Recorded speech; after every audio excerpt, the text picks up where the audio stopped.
বছরের একেবারে অতি গুরুত্বপূর্ণ ম্যাপ পয়েন্টিং হিসেবে যেগুলো তোমাকে দেখতেই হবে সেটা হচ্ছে নীল বিদ্রোহের এলাকা, কোল বিদ্রোহের এলাকা।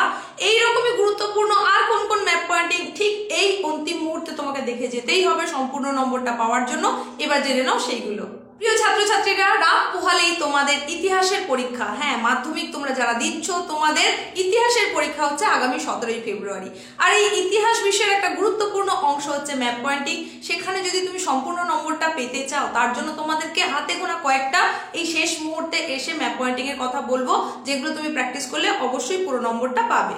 এখানে দেখো, অতি গুরুত্বপূর্ণ হিসেবে তোমাদের বলেছি নীল বিদ্রোহের এলাকা। তাহলে এখানে তোমরা কি কি চিহ্নিত করতে পারো? এখানে তোমরা করতে পারো যশোর করতে পারো, এখানে তোমরা করতে পারো নদিয়া, এই জায়গাগুলো তোমরা চিহ্নিতকরণ করতে পারো। আবার এখানে কোল বিদ্রোহের এলাকা বলে যেটা বলেছি সেখানে তোমরা করতে পারো ছোট নাগপুর। তাহলে এইগুলো তোমরা চিহ্নিতকরণ করতে পারো নীল বিদ্রোহের এলাকা বা কোল বিদ্রোহের এলাকা এলে, এবং এইগুলো কিন্তু এই বছরের জন্য যথেষ্ট ইম্পর্টেন্ট।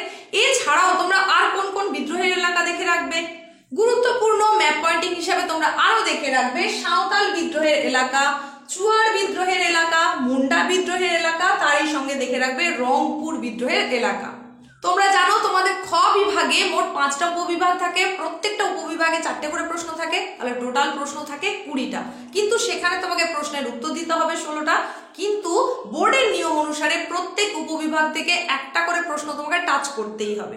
তো সেই জায়গায় দাঁড়িয়ে আমি তোমাদের অবশ্যই বলবো, যেখানে তোমরা ম্যাপ পয়েন্টিং পাচ্ছ অর্থাৎ উপবিভাগ 2.4, এখানে তোমাদের 4টে ম্যাপ পয়েন্টিং থাকবে। তুমি 4টে যদি করতে পারো তাহলে কিন্তু সম্পূর্ণ 4 নম্বরই এখান থেকে পেয়ে যেতে পারবে।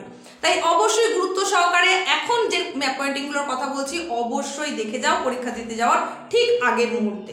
এইরকমই গুরুত্বপূর্ণ আর মাত্র কয়েকটা ম্যাপ পয়েন্টিং এর কথা বলবো যেগুলো তোমাকে দেখতেই হবে। দেশীয় রাজ্য হিসেবে তোমরা করতে পারো কাশ্মীর, জুনাগড়, হায়দ্রাবাদ, এগুলো খুব ভালো করে চিহ্নিতকরণটা দেখে রাখবে। আর তারই সঙ্গে দেখে রাখবে মহাবিদ্রোহের কেন্দ্র, সেখানে তোমরা করে রাখবে ঝাঁসি, মিরাট, তোমাদের নির্দিষ্ট উল্লেখ করেও দিতে পারে বা শুধুমাত্র মহাবিদ্রোহের কেন্দ্রও বলতে পারে। তো তোমরা যদি সমস্তটাই প্র্যাকটিস করে নাও তাহলে সেখান থেকে অতি সহজেই করে আসতে পারবে। এই প্রসঙ্গে তোমাদেরকে জানিয়ে রাখি, তোমরা এই যে ম্যাপ পয়েন্টিংটা করবে হিস্ট্রির ক্ষেত্রে অবশ্যই তোমরা কিন্তু পেন্সিলেই করবে। হ্যাঁ, উড পেন্সিলেই অবশ্যই করবে, পেনে ম্যাপ পয়েন্টিং করার চেষ্টা করবে না। উড পেন্সিলে করলে কি ফ্যাসিলিটি সেগুলো তোমাদের এর আগে অনেকবার জানিয়ে দিয়েছি।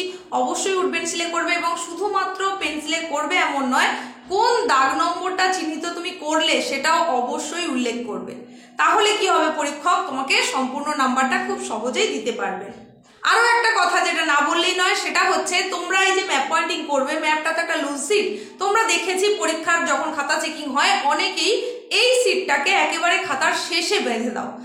এইটা কিন্তু মারাত্মক ভুল, কারণ একটা লুজ সিট এত খাতার মাঝখানে যে কোনো সময় সেটা অমিট হয়ে যেতে পারে, ছিঁড়ে যেতে পারে।